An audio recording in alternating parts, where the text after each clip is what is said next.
या देवी सर्वभूतेषु मातृरूपेण संस्थिता नमस्तस्यै नमस्तस्यै नमस्तस्यै नमो नमः।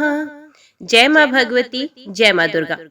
नवरात्रि के 7वें दिन माँ के 7वें स्वरूप माँ कालरात्रि की पूजा अर्चना की जाती है। माँ कालरात्रि का शरीर अंधकार की तरह काला है। माँ के लंबे बाल और बिखरे हुए हैं।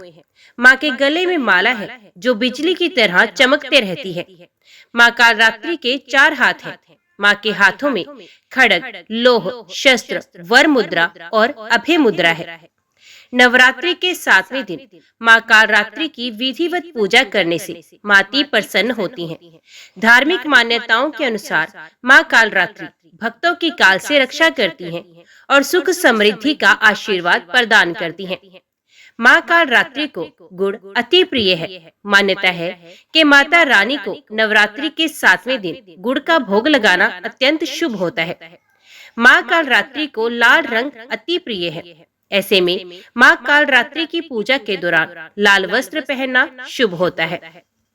माँ कालरात्रि का स्वरूप देखने में अत्यंत भयानक है, लेकिन सदैव शुभ फल ही देने वाली है।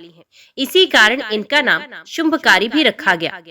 इनसे भक्तों को किसी प्रकार भी भयभीत अथवा आतंकित होने की कोई आवश्यकता नहीं। माँ कालरात्रि दुष्टों का विनाश करने वाली है। दानव, दैत्य, राक्षस, भूत, प्रेत आदि इनके स्मरण मात्र से ही भयभीत होकर भाग जाते हैं। ये ग्रह बाधाओं को भी दूर करती हैं। इनके उपासकों को अग्नि भय, जल भय, जंतु भय, शत्रु भय, रात्रि भय आदि कभी नहीं होते। इनकी कृपा से सर्वथा भय मुक्त हो जाता है। माँ कालरात्रि के स्वरूप विग्रह को अपने हृदय में अवस्थित करके मनुष्य को एक निष्ठ भाव से उपासना करनी चाहिए। यम, नियम, संयम का उसे पूर्ण पालन करना चाहिए। मन, वचन, काया की पवित्रता रखनी चाहिए। वे शुंभकारी देवी है। उनकी उपासना से होने वाले शुभों की गणना नहीं की जा सकती। हमें निरंतर उनका स्मरण, ध्यान और पूजा करनी चाहिए। पौराणिक कथा के अनुसार एक बार शुंभ और निशुंभ नाम के 2 राक्षस थे, जिन्होंने देवलोक पर आक्रमण किया और देवताओं को हरा दिया। देवताओं के शासक इंद्र अन्य देवताओं के साथ अपने निवास स्थान को पुनः प्राप्त करने में भगवान शिव की सहायता पाने के लिए हिमालय पर गए। दोनों ने मिलकर देवी पार्वती से प्रार्थना की। स्नान करते समय पार्वती ने उनकी प्रार्थना सुनी, इसलिए उन्होंने राक्षसों को पराजित करके देवताओं की सहायता करने के लिए एक और देवी चंडी अंबिका को बना दिया। चंड और मुंड शुंभ निशुंभ द्वारा भेजे गए 2 राक्षस सेनापति थे। जब वे उससे युद्ध करने आए तो देवी चंडी ने एक अंधेरी देवी काली का निर्माण किया। काली कालरात्रि के उन्हें मार डाला, जिससे उन्हें चामुंडा नाम मिला। तभी रक्तबीज नाम का एक राक्षस आया। रक्तबीज को वरदान था कि यदि उसके खून की एक भी बूंद जमीन पर गिरेगी तो उसी के समान एक और राक्षस तैयार हो जाएगा। जब कालरात्रि ने उन पर हमला किया तो उनके बिखरे खून ने उनके कई राक्षसों को जन्म दे दिया। ऐसे में उन्हें हराना असंभव हो गया। इसलिए युद्ध करते समय कालरात्रि ने इस पर क्रोधित होकर रक्त को गिरने से रोकने के लिए उसका खून पी लिया। अंततः रक्तबीज को मार डाला और देवी चंडी को उसके सेनापति शुंभ और निशुंभ को मारने में मदद की। वे इतनी उग्र और विध्वंसक हो गई कि जो भी उसके सामने आता उसे मार डालने की बात कहती। सभी देवताओं ने उन्हें रोकने के लिए भगवान शिव से प्रार्थना की। इसलिए शिव ने उन्हें रोकने के लिए उनके पैर के नीचे आने का फैसला किया। जब वे सभी को मारने में लगी हुई थी तो भगवान शिव उनके पैर के नीचे प्रकट हुए। अपने प्यारे पति को अपने पैर के नीचे दब देखकर उन्होंने अपनी जीभ काट ली। उनकी मूर्तियां और तस्वीरों में यही रूप होता है और उन्हें भगवान शिव को खड़े होने में मदद की और अपराध बोध में वे लड़ाई के बारे में भूल गई और इसलिए भगवान शिव ने उन्हें शांत किया। एक अन्य किंवदंती कहती है कि देवी चामुंडा कालरात्रि की निर्माता थी। एक शक्तिशाली गधे पर सवार होकर कालरात्रि ने राक्षसों चंड और मुंड का पीछा किया और उन्हें पकड़कर और कैद करने के बाद काली के पास ले आई। तब इन राक्षसों का वध देवी चामुंडा ने किया। ये कहानी चिंतामणि नामक एक अन्य देवी से निकटता से संबंधित है। वे सबसे अंधेरी रात की शक्ति है। रात में पशु पशु साम्राज्य काम से छुट्टी लेते हैं और वे सभी सो जाते हैं। जैसे जैसे वो सोते हैं, उनकी थकावट दूर हो जाती है। अंतिम परलय के समय संसार के सभी प्राणी देवी माँ की गोद में आश्रय, सुरक्षा और आश्रय लेते हैं। वे अंधेरी रात, मृत्यु रात्रि का समय है।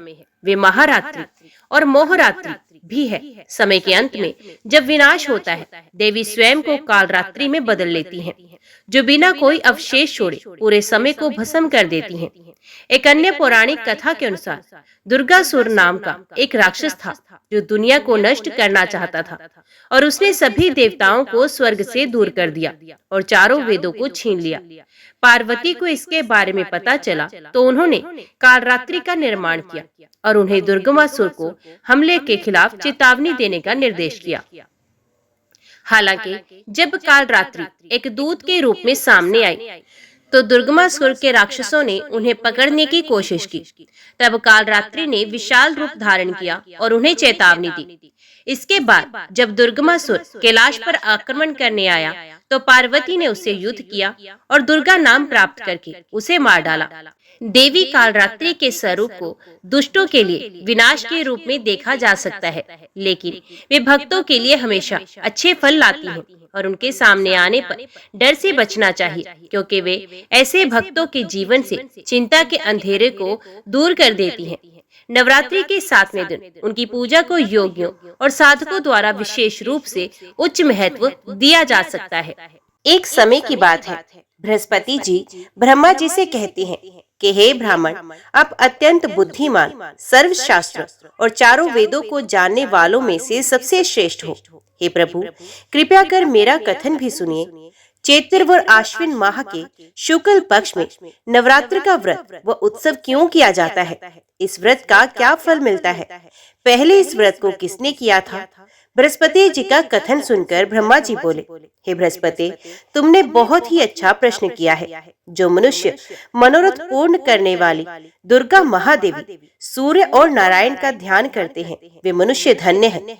नवरात्र का ये पर्व संपूर्ण कामनाओं को पूरा करने वाला है। ब्रह्मा जी आगे कहते हैं, हे बृहस्पति, जिसने सबसे पहले इस नवरात्र महाव्रत को किया है, उसका पवित्र इतिहास मैं तुम्हें सुनाता हूँ।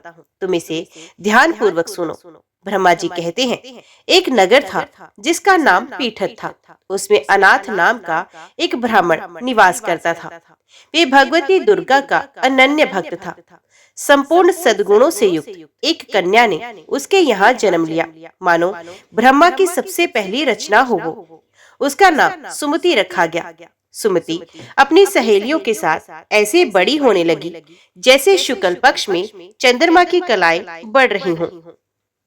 सुमति के पिता नियम से प्रतिदिन दुर्गा की पूजा तथा हवन किया करते थे और उस समय सुमति भी वहां उपस्थित रहा करती थी। एक दिन सुमति अपनी सहेलियों के साथ खेल में मगन हो गई और भगवती के पूजन में शामिल नहीं हुई। उसके पिता को सुमति पर बहुत क्रोध आया और क्रोध में आकर कहने लगा कि हे दुष्ट पुत्री, आज तुम भगवती के पूजन में शामिल नहीं हुई, इसलिए मैं तुम्हारा विवाह किसी कुष्ठी व दरिद्र मनुष्य से कर दूंगा। पिता की बातों से पुत्री को कष्ट पहुंचा और कहने लगी कि हे पिता, मैं आपकी पुत्री हूँ और आपके ही अधीन हूँ, इसलिए आप मेरा विवाह जिस किसी से भी कराना चाहें करा सकते हैं, क्योंकि होना तो वही है जो मेरे भाग्य में लिखा है। मुझे तो भाग्य पर पूर्ण विश्वास है। सुमति कहती है कि मनुष्य कितने मनोरथों को पूरा करना चाहता है, लेकिन होता तो वही है जो भाग्य विधाता भाग्य में लिख कर देते हैं। जो जैसा कर्म करता है उसको फल भी उन कर्मों के अनुसार ही मिलते हैं। मनुष्यों के हाथ में केवल कर्म करना लिखा है और उसका फल देना भगवान के हाथ में होता है।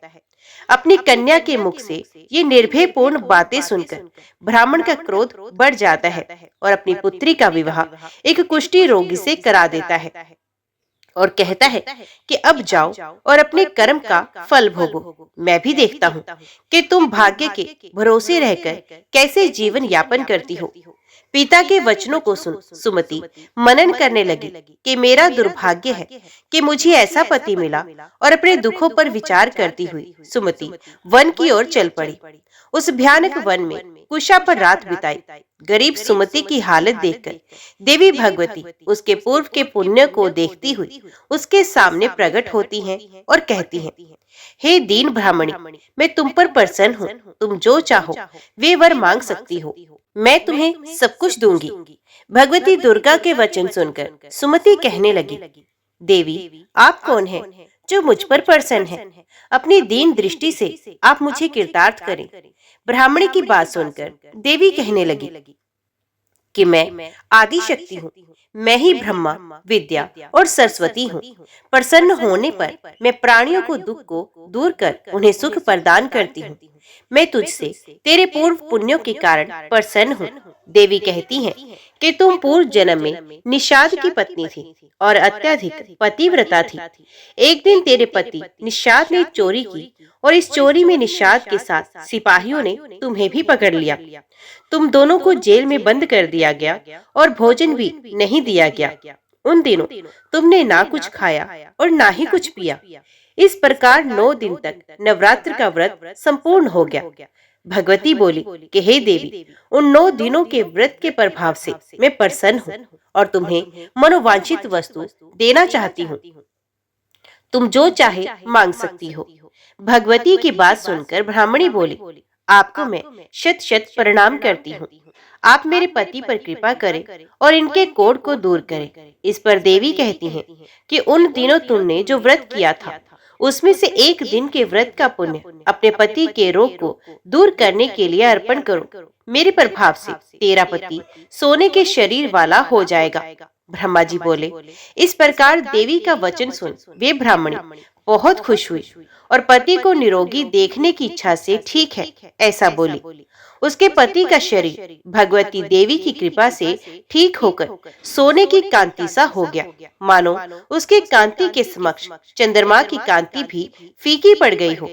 पति की मनोहर देह को देखकर ब्राह्मणी देवी को अति पराक्रम वाली समझकर स्तुति करने लगी और बोली, हे दुर्गे, अब दुखों को दूर करने वाली, तीनों लोकों के कष्ट हरने वाली, दुखों का निवारण करने वाली, रोगी को निरोगी करने वाली, प्रसन्न होने पर मनोवांछित फल देने वाली और दुष्ट मनुष्यों का नाश करने वाली हो।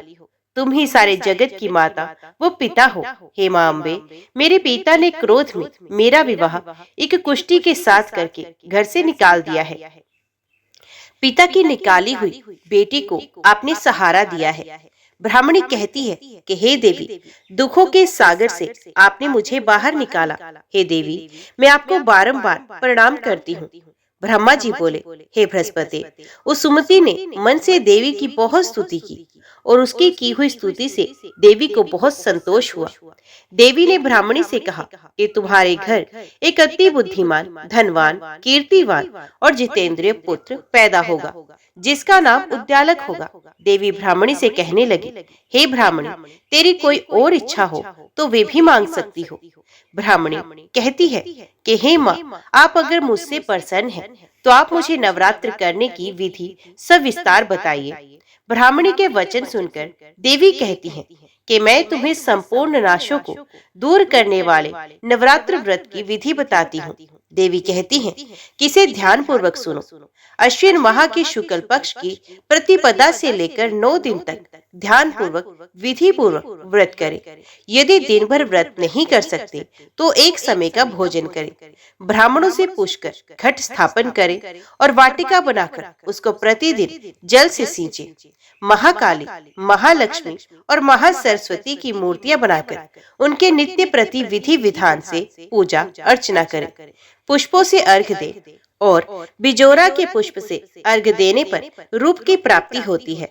जयफल से कीर्ति, दाख से कार्य की सिद्धि, आंवले से सुख व केले से भूषण की प्राप्ति होती है। फलों से अर्घ देकर विधि से हवन करें। खांड, घी, गेहूं, शहद, जौ, तिल, नारियल, बेम, दाख व कदम आदि सामग्रियों से हवन संपन्न करें। गेहूं का हवन करने से लक्ष्मी की प्राप्ति, खीर व चंपा के फूलों से धन व पत्तों से तेज और सुख प्राप्त होता है। आंवले से कीर्ति, केले से पुत्र की प्राप्ति होती है, कमल से राज सम्मान और दाखों से सुख संपत्ति मिलती है। खांड, घी, नारियल, शहद, जौ व तिल और फलों से होम करने से मनोवांछित वस्तु की प्राप्ति होती है।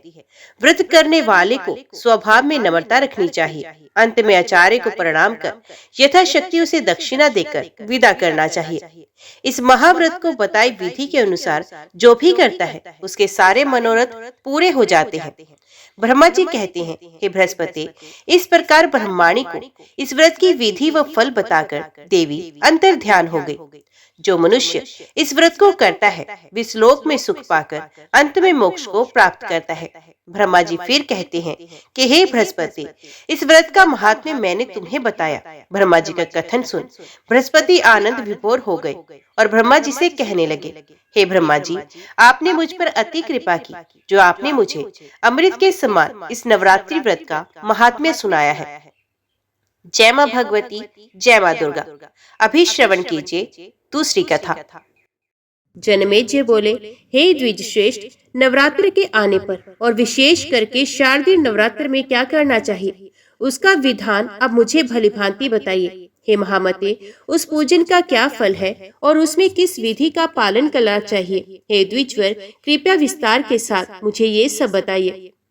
व्यास जी बोले, हे राजन, अब मैं पवित्र नवरात्र व्रत के विषय में बता रहा हूँ। सुनिए, शीतकाल के नवरात्र में विशेष करके ये व्रत करना चाहिए। उसी प्रकार प्रेम पूर्वक वसंत ऋतु के नवरात्र में भी इस व्रत को करें। ये दोनों ऋतुएं सब प्राणियों के लिए यम दृष्टा कही गई हैं। शरत तथा वसंत नामक ये दोनों ऋतुएं संसार में प्राणियों के लिए दुर्गम है। अतएव आत्म कल्याण के इच्छुक व्यक्ति को बड़े यत्न के साथ ये नवरात्र व्रत करना चाहिए। ये वसंत तथा शरद दोनों ही ऋतुएं बड़ी भयानक है और मनुष्यों के लिए रोग उत्पन्न करने वाली हैं। ये सबका विनाश कर देने वाली हैं। अतएव हे राजन, बुद्धिमान लोग को शुभ चैत्र तथा अश्विन मास में भक्ति पूर्वक चंडिका देवी का पूजन करना चाहिए। अमावस्या आने पर व्रत की सभी शुभ सामग्री एकत्रित कर ले और उस दिन एक भुक्त व्रत करे और हविष्य ग्रहण करे। किसी समतल तथा पवित्र स्थान में 16 हाथ लंबे चौड़े स्तंभ तथा ध्वजाओं में सुसज्जित मंडप का निर्माण करना चाहिए। उसको सफेद मिट्टी और गोबर से लिपवा दे। तत्पश्चात उस मंडप के बीच में सुंदर चौरस और स्थिर वेदी बनाए। ये वेदी 4 हाथ लंबी, चौड़ी और हाथ भर ऊंची होनी चाहिए। पीठ के लिए उत्तम स्थान का निर्माण करें और तथा विविध रंग के तोरण लटकाएं और ऊपर चांदनी लगवानी चाहिए। रात्रि में देवी का तत्व जानने वाले सदाचारी सैनिक और वेद वेदांग के पारंगत विद्वान ब्राह्मणों को आमंत्रित करके प्रतिपदा के दिन प्रातः काल नदी, नद, तड़ाग, बावली, कुआं अथवा घर पर ही विधिवत स्नान करें। प्रातः काल के समय नित्य क्रम करके ब्राह्मणों को वर्ण कर उन्हें मधु पर तथा अर्घ्य पादम आदि अर्पण करें। अपनी शक्ति के अनुसार उन्हें वस्त्र, अलंकार आदि प्रदान करें। धन रहते हुए इस काम में कभी कृपणता न करें। संतुष्ट ब्राह्मणों के द्वारा किया हुआ कर्म समय प्रकार से परिपूर्ण होता है। देवी का पाठ करने के लिए 9, 5, 3 अथवा 1 ब्राह्मण बताए गए हैं। देवी भागवत का पारायण करने के कार्य में किसी शांत ब्राह्मण का वर्ण करें और वैदिक मंत्रों से स्वसित वाचन कराएं। वेदी पर रेशमी वस्त्र से आच्छादित सिंहासन स्थापित करें। उसके ऊपर 4 भुजाओं तथा उनमें आयुधों से युक्त देवी की प्रतिमा स्थापित करें। भगवती की प्रतिमा रत्नमय भूषणों से युक्त, मोतियों के हार से अलंकृत, दिव्य वस्त्रों से सुसज्जित, शुभ लक्षण संपन्न और सौम्य आकृति की हो। वे कल्याणमयी भगवती शंख, चक्र, गदा, पद्म धारण किए हुए हों और सिंह पर सवार हों अथवा 18 भुजाओं से सुशोभित सनातनी देवी को प्रतिष्ठित करें। भगवती की प्रतिमा के अभाव में नवार्ण मंत्र युक्त यंत्र को पीठ पर स्थापित करें और पीठ पूजा के लिए पास में कलश भी स्थापित करें। के कलश पंच पल्लव युक्त वैदिक मंत्रों से भली भांति संस्कृत उत्तम तीर्थ के जल से पूर्ण और स्वर्ण तथा पंचरत्न में होना चाहिए। पास में पूजा की सब सामग्रियां रखकर उत्सव के निमित्त गीत तथा वाद्यों की ध्वनि में करानी चाहिए। हस्त नक्षत्र युक्त नंदा प्रतिपदा तिथि में पूजन श्रेष्ठ माना गया है। हे राजन, पहले दिन विधिवत किया हुआ पूजन मनुष्यों का मनोरथ पूर्ण करने वाला होता है। सबसे पहले उपवास व्रत, एक भुक्त व्रत अथवा नक्त व्रत, इनमें से किसी एक व्रत के द्वारा नियम करने के पश्चात ही पूजा करनी चाहिए। पूजन के पहले प्रार्थना करते हुए कहें, हे माता, मैं सर्वश्रेष्ठ नवरात्र व्रत करूंगा।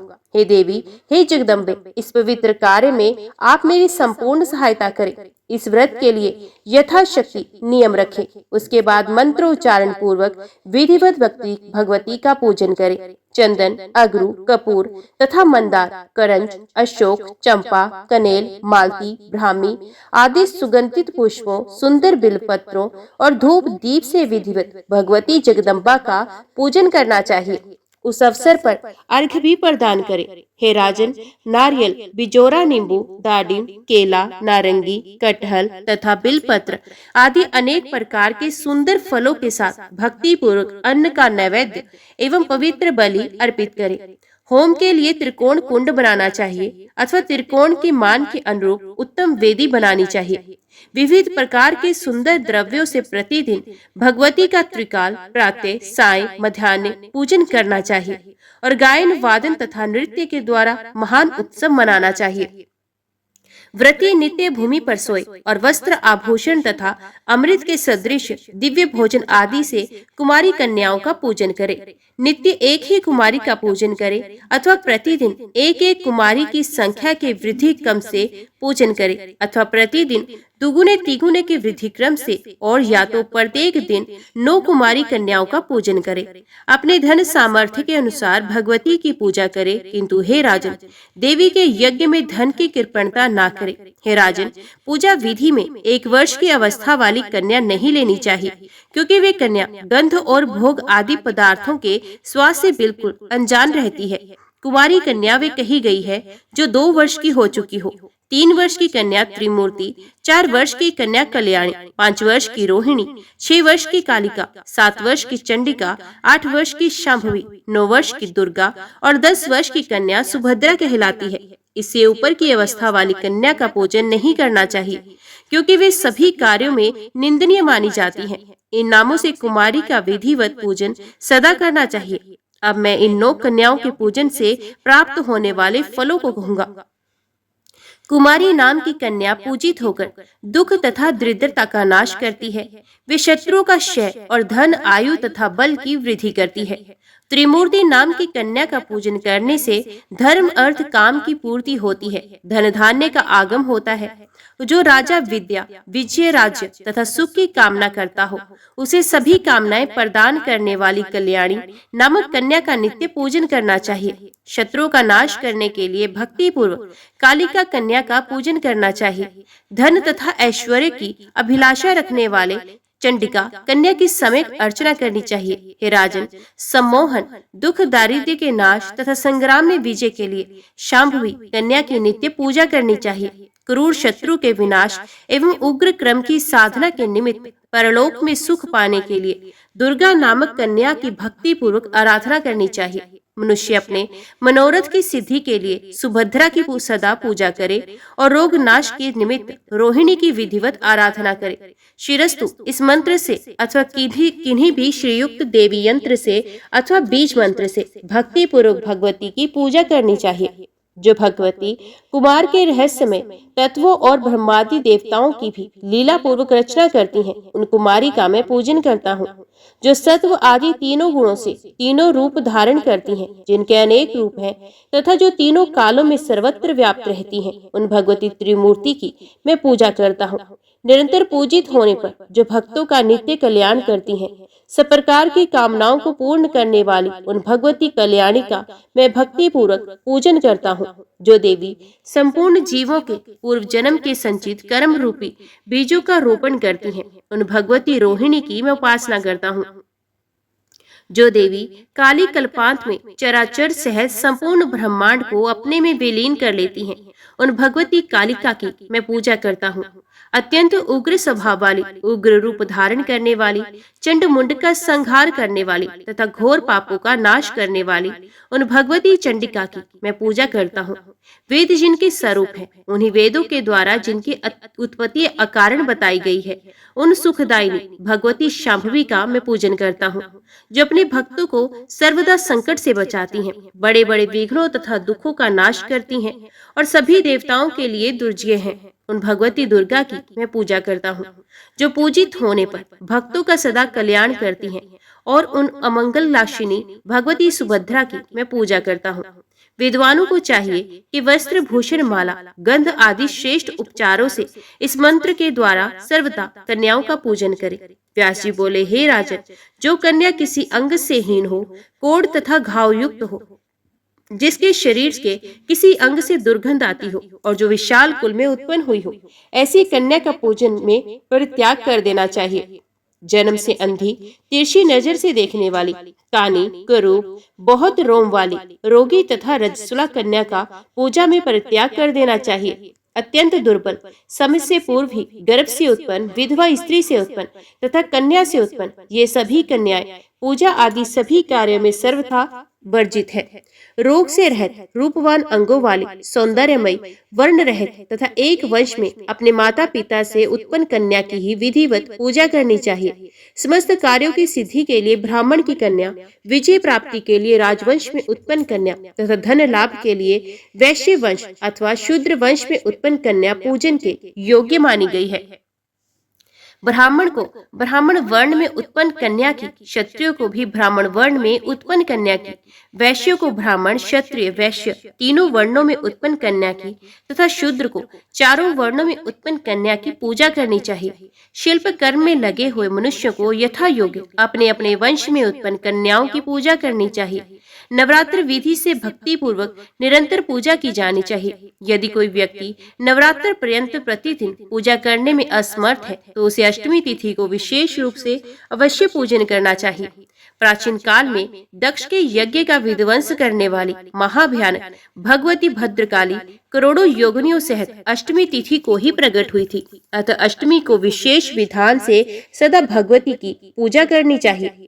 उस दिन विविध प्रकार के उपहारों, गंध, माला, चंदन के अनुलेप, पायस आदि के हवन, ब्राह्मण भोजन तथा फल पुष्प आदि उपहारों से भगवती को प्रसन्न करना चाहिए। हे राजन, पूरे नवरात्र भर उपवास करने में असमर्थ लोगों के लिए 3 दिन का उपवास भी यथोक्त फल प्रदान करने वाला बताया गया है। भक्ति भाव से केवल सप्तमी, अष्टमी और नवमी इन 3 रात्रियों में देवी की पूजा करने से सभी फल सुलभ हो जाते हैं। पूजन, हवन, कुमारी पूजन तथा ब्राह्मण भोजन इनको संपन्न करने से वे नवरात्र व्रत पूरा हो जाता है, ऐसा कहा गया है। इस पृथ्वी लोक में जितने भी प्रकार के व्रत एवं दान हैं, वे इस नवरात्र व्रत के तुल्य नहीं है, क्योंकि ये व्रत सदा धन धान्य प्रदान करने वाला है, सुख तथा संतान की वृद्धि करने वाला, आयु तथा आरोग्य प्रदान करने वाला और स्वर्ग तथा मोक्ष देने वाला है। अतएव विद्या, धन अथवा पुत्र, इनमें से मनुष्य किसी की भी कामना करता हो, उसे इस सौभाग्यदायक तथा कल्याणकारी व्रत का विधि पूर्वक अनुष्ठान करना चाहिए। इस व्रत का अनुष्ठान करने से विद्या चाहने वाला मनुष्य समस्त विद्या प्राप्त करता है और अपने राज्य से वंचित राजा फिर से अपना राज्य प्राप्त करता है। पूर्व जन्म में जिन लोगों द्वारा ये उत्तम व्रत नहीं किया गया, वे इस जन्म में रोगग्रस्त, दरिद्र तथा संतान रहित होती हैं। जो स्त्री वंध्या, विधवा अथवा धनहीन है, उसके विषय में ये अनुमान कर लेना चाहिए कि उसने अवश्य ही पूर्व जन्म में ये व्रत नहीं किया था। इस पृथ्वी लोक में जिस प्राणी ने उक्त नवरात्र व्रत का अनुष्ठान नहीं किया, वे इस लोक में वैभव प्राप्त करके स्वर्ग में आनंद कैसे प्राप्त कर सकता है। जिसने लाल चंदन मिश्रित कोमल बिलपत्रों से भवानी जगदम्बा की पूजा की है, वे इस पृथ्वी पर राजा होता है। जिस मनुष्य ने दुख तथा संताप का नाश करने वाली, सिद्धियां देने वाली, जगत में सर्वश्रेष्ठ, शाश्वत तथा कल्याण स्वरूपिणी भगवती की उपासना नहीं की, वे इस पृथ्वी तल पर सदा ही अनेक प्रकार के कष्टों से ग्रस्त, दरिद्र तथा शत्रुओं से पीड़ित रहता है। विष्णु, इंद्र, शिव, ब्रह्मा, अग्नि, कुबेर, वरुण तथा सूर्य समस्त कामनाओं से परिपूर्ण होकर हर्ष के साथ जिन भगवती का ध्यान करते हैं, उन देवी चंडिका का ध्यान मनुष्य क्यों नहीं करते। देवगण इनके स्वाहा नाम मंत्र से प्रभाव से तथा पितृगण स्वधा नाम मंत्र के प्रभाव से तृप्त होते हैं। इसलिए महान मुनिजन प्रसन्नता पूर्वक सभी यज्ञों तथा श्राद्ध कार्यों में मंत्रों के साथ स्वाहा एवं स्वधा नामों का उच्चारण करते हैं। जिनकी इच्छा से ब्रह्मा इस विश्व का सृजन करते हैं। भगवान विष्णु अनेक विध अवतार लेते हैं और शंकर जी जगत को भस्मात करते हैं। उन कल्याणकारिणी भगवती को मनुष्य क्यों नहीं भजते। सभी भुवनों में कोई भी ऐसा देवता, मनुष्य, पक्षी, सर्प, गंधर्व, राक्षस, पिशाच एवं पर्वत नहीं जो उन भगवती की शक्ति के बिना अपनी इच्छा से शक्ति संपन्न होकर संपन्नित होने में समर्थ हो। सभी कामनाओं को पूर्ण करने वाली उन कल्याणदायिनी चंडिका की सेवा भला कौन नहीं करेगा। चारों प्रकार के पुरुषार्थों धर्म, अर्थ, काम और मोक्ष को चाहने वाला कौन प्राणी उन भगवती के नवरात्र व्रत का अनुष्ठान नहीं करेगा। यदि कोई महापापी भी नवरात्र व्रत करे तो वे समस्त पापों से मुक्ति पा लेता है। इसमें लेश मात्र भी विचार नहीं करना चाहिए। हे राजन, पूर्व काल में कौशल देश में दीन धनहीन अत्यंत दुखी एवं विशाल कुटुंब वाला एक वैश्य रहता था। उसकी अनेक संतानें थी जो धन अभाव के कारण क्षुधा से पीड़ित रहा करती थी। सायंकाल में उसके लड़कों को खाने के लिए कुछ मिल जाता था तो वे कुछ भी खा लेते थे। इस प्रकार वे वणिक भूखा रहते हुए सर्वदा दूसरों का काम करके धैर्यपूर्वक परिवार का लालन पालन कर रहा था। वे सर्वदा धर्मपरायण, शांत, सदाचारी, सत्यवादी, क्रोध न करने वाला, धैर्यवान, अभिमान रहित तथा ईर्ष्याहीन था। प्रतिदिन देवताओं, पितरों तथा अतिथियों की पूजा करके वे अपने परिवार जनों के भोजन कर लेने के उपरांत स्वयं भोजन करता था। इस प्रकार कुछ समय बीतने पर गुणों के कारण सुशील नाम से ख्याति प्राप्त उस वणिक ने दरिद्रता तथा क्षुधा पीड़ा से अत्यंत व्याकुल होकर एक शांत स्वभाव ब्राह्मण से पूछा। सुशील बोला, हे महाबुद्धि संपन्न ब्राह्मण देवता, आज मुझ पर कृपा करके ये बताइए कि मेरी दरिद्रता का नाश निश्चित रूप से कैसे हो सकता है। हे मानद, मुझे धन की अभिलाषा तो नहीं है, किंतु हे द्विश्रेष्ठ, मैं आपसे कोई ऐसा उपाय पूछ रहा हूँ जिससे मैं कुटुंब के भरण पोषण मात्र के लिए धन संपन्न हो जाऊं। मेरी पुत्री और पुत्र क्षुधा से पीड़ित होकर भोजन के लिए बहुत रोते हैं और मेरे घर में इतना भी अन्न नहीं रहता कि मैं उन्हें एक मुट्ठी भर अन्न दे सकूं। रोते हुए बालक को मैंने घर से निकाल दिया और वे चला गया, इसलिए मेरा हृदय शोका अग्नि में जल रहा है। धन के अभाव में मैं क्या करूं? मेरी पुत्री विवाह के योग्य हो चुकी है, किंतु मेरे पास धन नहीं है। अब मैं क्या करूं? वे 10 वर्ष से अधिक की हो गई है। इस प्रकार कन्यादान का समय बीता जा रहा है। हे विपेंद्र, इसलिए मैं अत्यधिक चिंतित हूँ। हे दयानिधान, आप तो सर्वज्ञ हैं, अतएव मुझे कोई ऐसा तप, दान, व्रत, मंत्र तथा जप बताइए जिससे मैं अपने आश्रितजनों का भरण पोषण करने में समर्थ हो जाऊं। हे द्विज, बस मुझे उतना ही धन मिल जाए और मैं उससे अधिक धन के लिए प्रार्थना नहीं करता। हे महाभाग, आपकी कृपा से मेरा परिवार अवश्य सुखी हो सकता है। अतएव आप अपने ज्ञान बल से भली भांति विचार करके वे उपाय बताइए। व्यास जी बोले, हे राजन, उसके इस प्रकार पूछने पर उत्तम व्रत का पालन करने वाले उस ब्राह्मण ने बड़ी प्रसन्नता पूर्वक उस वैश्य से कहा, हे वैश्य, अब तुम पवित्र नवरात्र व्रत का अनुष्ठान करो। इसमें तुम भगवती की पूजा, हवन, ब्राह्मण भोजन, वेद पाठ, उनके मंत्र का जप और होम आदि यथाशक्ति संपन्न करो। इससे तुम्हारा कार्य अवश्य सिद्ध होगा। हे वैश्य, नवरात्र नामक इस पवित्र तथा सुखदायक व्रत से बढ़कर इस पृथ्वी तल पर अन्य कोई भी व्रत नहीं है। ये नवरात्र व्रत सर्वदा ज्ञान तथा मोक्ष को देने वाला, सुख तथा संतान की वृद्धि करने वाला एवं शत्रुओं का पूर्ण रूप से विनाश करने वाला है। राज्य से च्युत तथा सीता के वियोग से अत्यंत दुखित श्री राम ने किष्किंधा पर्वत पर इस व्रत को किया था। सीता की विरह अग्नि से अत्यधिक संतप्त श्री राम ने उस समय नवरात्र व्रत के विधान से भगवती जगदम्बा की भली भांति पूजा की थी। इसी व्रत के प्रभाव से उन्होंने महासागर पर सेतु की रचना कर महाबली मंदोदरी पति रावण, कुंभकर्ण तथा रावण पुत्र मेघनाद का संहार करके सीता को प्राप्त किया था। विभीषण को लंका का राजा बनाकर पुनः अयोध्या लौटकर उन्होंने निष्कंटक राज्य प्राप्त किया था। हे वैश्यवर, इस प्रकार अमित तेज वाले श्री राम जी ने इस नवरात्र व्रत के प्रभाव से पृथ्वी तल पर महान सुख प्राप्त किया। व्यास जी बोले, हे राजन, ब्राह्मण का ये वचन सुनकर उस वैश्य ने उन्हें अपना गुरु मान लिया और उनसे माया बीज नामक उत्तम मंत्र की दीक्षा प्राप्त की। तत्पश्चात आलस्यहीन होकर अत्यंत भक्ति पूर्वक पूरे नवरात्र भर उसने उस मंत्र का जप किया और अनेक विध उपहारों से आदर पूर्वक भगवती का पूजन किया। इस प्रकार माया बीज प्राण उस वैश्य ने 9 वर्षों तक ये अनुष्ठान किया। 9वें वर्ष के अंत में महाअष्टमी तिथि को अर्धरात्रि आने पर महेश्वरी ने उसे अपना प्रत्यक्ष दर्शन दिया और अनेक प्रकार के वरदानों से कृत्य कर दिया। जय मां भगवती, जय मां दुर्गा। आज की वीडियो में इतना ही। उम्मीद करती हूँ वीडियो आपको पसंद आई होगी। वीडियो पसंद आई हो तो वीडियो को लाइक और चैनल को सब्सक्राइब जरूर कीजिएगा। जय माता दी लिखकर कमेंट बॉक्स में अपनी हाजिरी और अपने सुझाव देना ना भूलेगा। तो मिलते हैं अगली कथा अगले अध्याय के साथ। तब तक के लिए देखते व सुनते रहिए। जय मां कंजक, जय माता दी।